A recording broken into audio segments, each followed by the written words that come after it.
I'm here with Tommaso Capozzoli of Sartoria Vestrucci in Florence, and we're going to run through the process of somebody commissioning a bespoke suit from the perspective of a person who's never done it before, is coming in for the first time, and hopefully answer some of the questions that they might have and make it easier for somebody to understand how this works.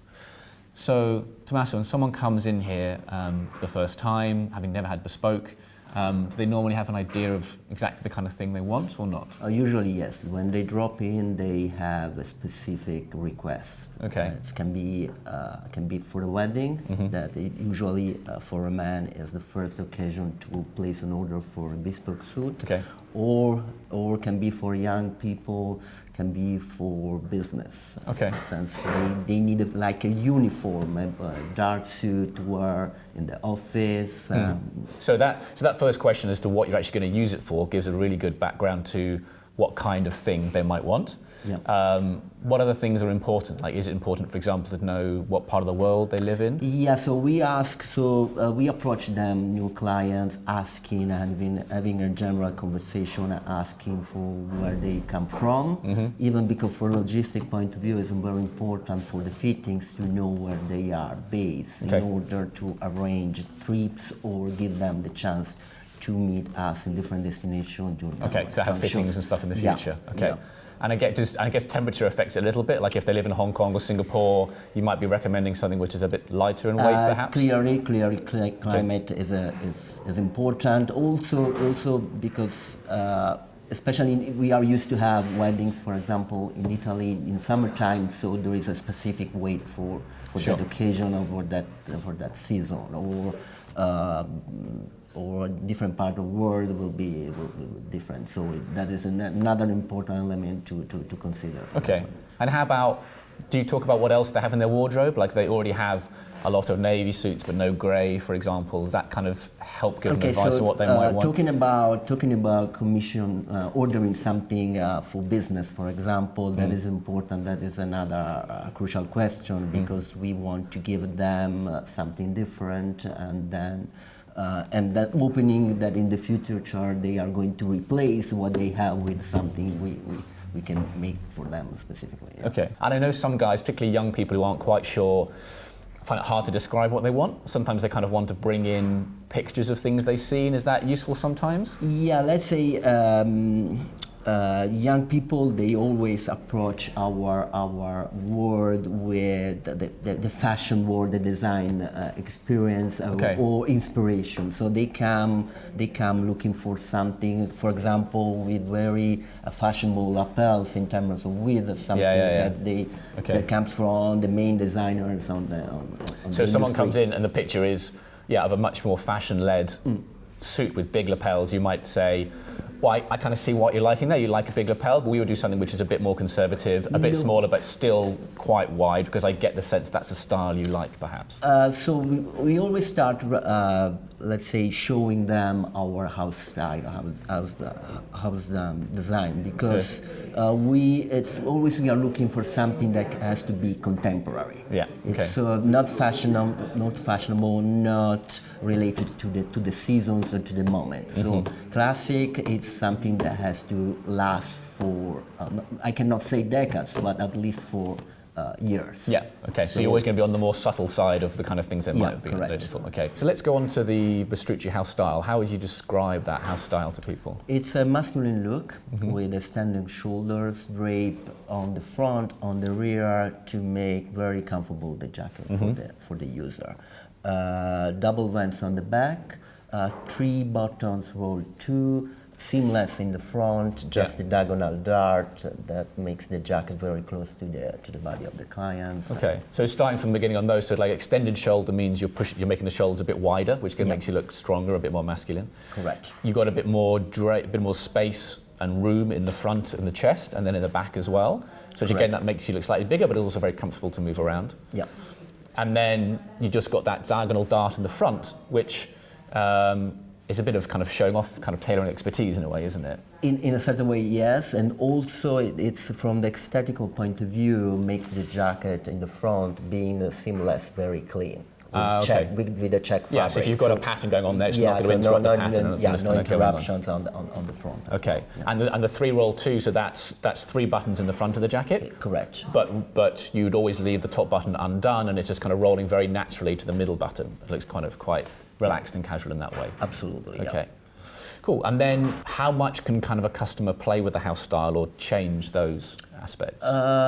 Let's say if they change something and they are very strict on their choice, it's only for the first jacket.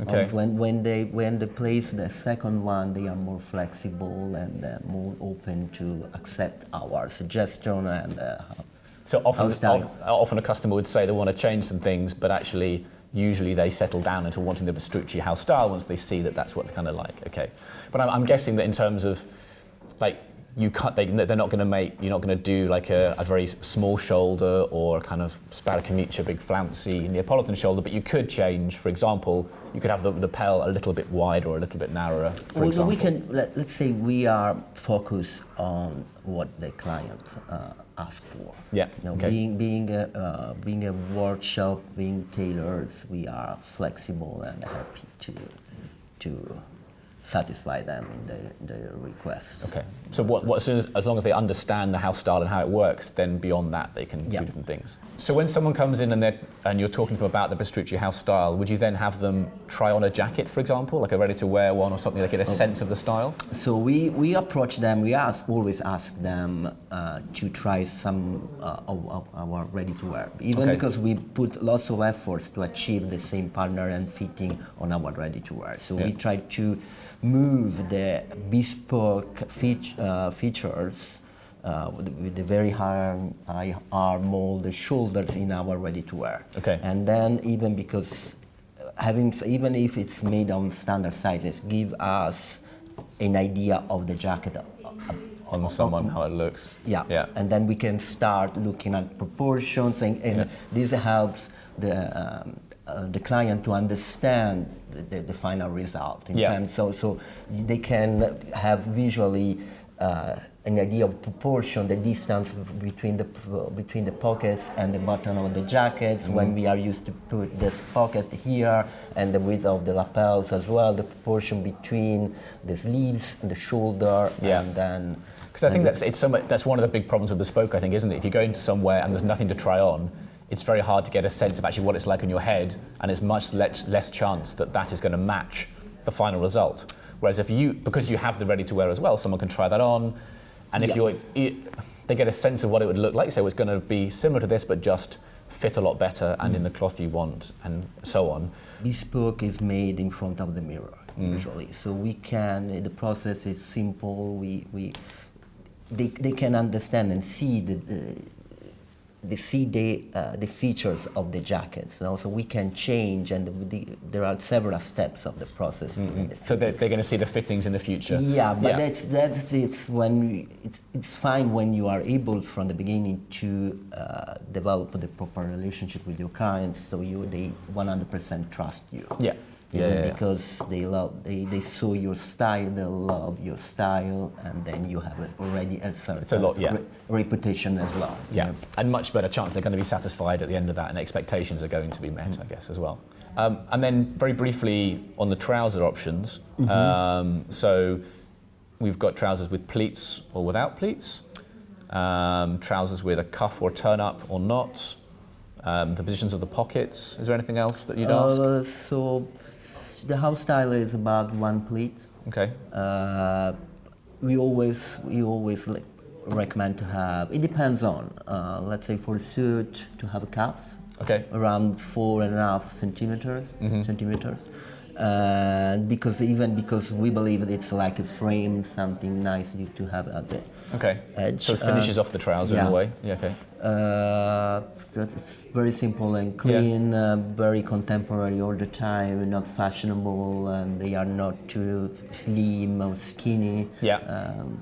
And you normally have a sort of slanted pocket on the hips and on the sides, and then one pocket in the back of the trouser. Those are fairly straightforward choices, yeah, right? so two pockets on the back, and we don't put adjusters on the side because it's bespoke, and it it's not. fit okay. It's not Italian. Okay. Italian thing. So. But a customer could have that if they wanted to. For sure. Yeah, it's an option they can consider. Yeah. And then there's also quite a lot of style choices, obviously, that they don't have to make at this stage, because the next thing is going to be a first fitting, and there they can decide the length of the jacket, how close it fits in the waist, where exactly the waist button is going to go. So there are other choices as well, aren't there, at the next stage? Yeah, so it's under construction, the jacket in front of the mirror to the fitting. So at the beginning, the first fitting is the jacket is without sleeves. Mm-hmm.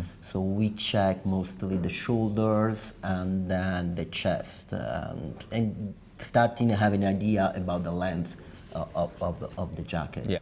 Okay, and then I think the next section is cloth. We won't talk about cloth in much detail because it's a huge area we could spend a lot of time on. But very basically, let's say I'm coming in, I want a business suit for the office, I live in the UK, so I want something I can wear kind of most of the year in the office in a very formal environment. What kind of things would you recommend? Well, so we start considering talking about the weight. Okay. Mostly, and then it's we are as a Florentine company, we are. We have our inspiration is about English meals. So okay. even because of the history of Florence the connection was very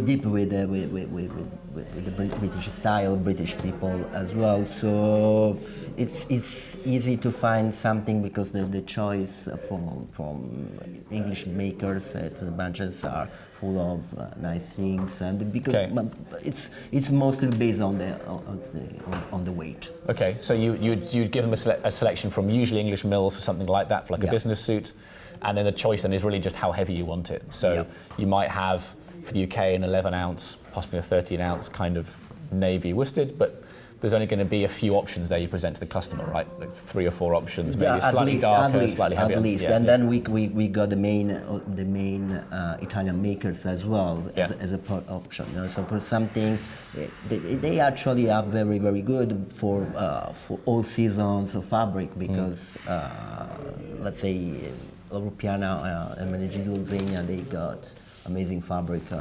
especially for formal suits. So the range and the options are pretty vast. Okay, so I guess an Italian one might be like a lighter weight one, for example. That might be good if you're going to more of a summer thing or live a hotter country. Then the Italian ones might be slightly better. Okay. And so the last area again is, so you've gone through all these questions with the client. They've run through everything. You've described the suit, and then the last thing is you being measured. Okay. Yeah. So Larice would be measuring the customer in front of a mirror. Is there anything that the customer should remember when they're being measured? I mean, it's not really for them. It's mostly for you. But should they try and relax, for example, or? We always ask to be relaxed. That it's very difficult, especially the first time in front of the mirror with a stranger. It starts touching you. It can be very uncomfortable. Said this.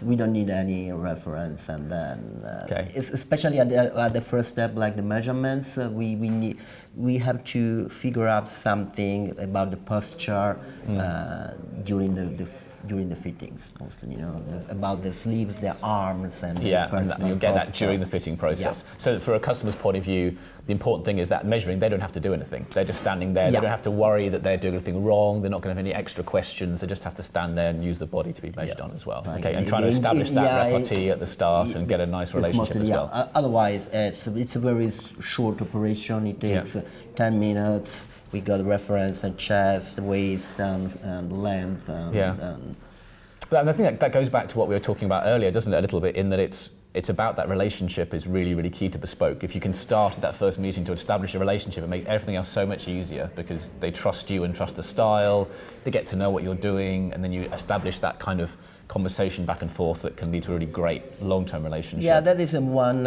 we are focused on. So the relationship is always important, and so it's a very good start. So generally, when approach, let's say for returning clients, we start talking about holidays or asking for their daughters or sons and trying to get family. a personal relationship going. Yeah, that is, understanding so people. it's like a chat, a talk with the clients, catching up after a while. What did you do this? So by the way, I went to this summer. You should go there. I think that kind of thing is really, I've always found that really enjoyable about a bespoke relationship with a tailor, because you just don't get anything like that if you go into a shop. You know, you're going to have an assistant. They don't really know you. They're not interested in really that you're going to buy anything or not. There's not really that same relationship. Whereas if you use a tailor for years, you know, you have it really, really kind of nice. Back and forth. Yeah, and also it's pretty practical, because during this conversation you can start talking about the jacket and the style. And understand their lifestyle a bit as well, and their kind of how they live and so on. Yeah, so it's always our goal to achieve this kind of consistency of a relationship with our clients. It's taking for granted the quality of the product. You have to with your client, you have to deliver always an experience. Yeah. It's otherwise, I mean, it's retailing. They are missing this. Yeah. So it's a way to separate yourselves from anyone else like that. Yeah. So even because jackets or shoes, whatever, all the values is hidden inside. If you got a very good storyteller or someone with the skills to explain that you are invest a sum of money, can be a pretty good investment. So your expectation for this is pretty high. And the return, if you are able to explain, the return will be good as well. Yeah. So our clients still wearing, especially if they treat jackets very well, they still wear them for decades. So it's ironing is another key point on the bespoke, but that is relationship helps us to establish that.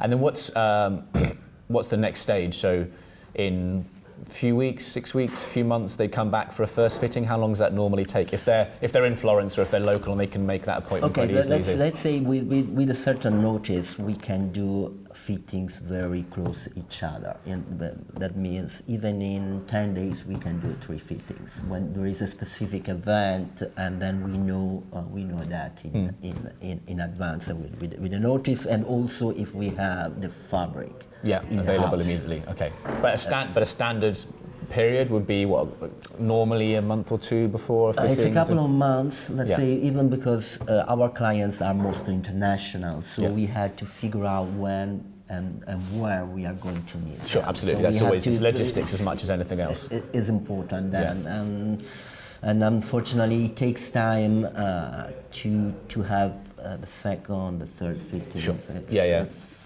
Because of that, mostly, you know, it's pretty challenging, because we are aware that it's always an emotional purchase by our clients. So they want, now we purchase something because we want to start wearing them immediately. Yeah, absolutely. The expectation is pretty high. So okay, great. I think that's all the questions we had. Thank you very much, Tommaso. Thanks for your time. Thank you for the opportunity, Sam.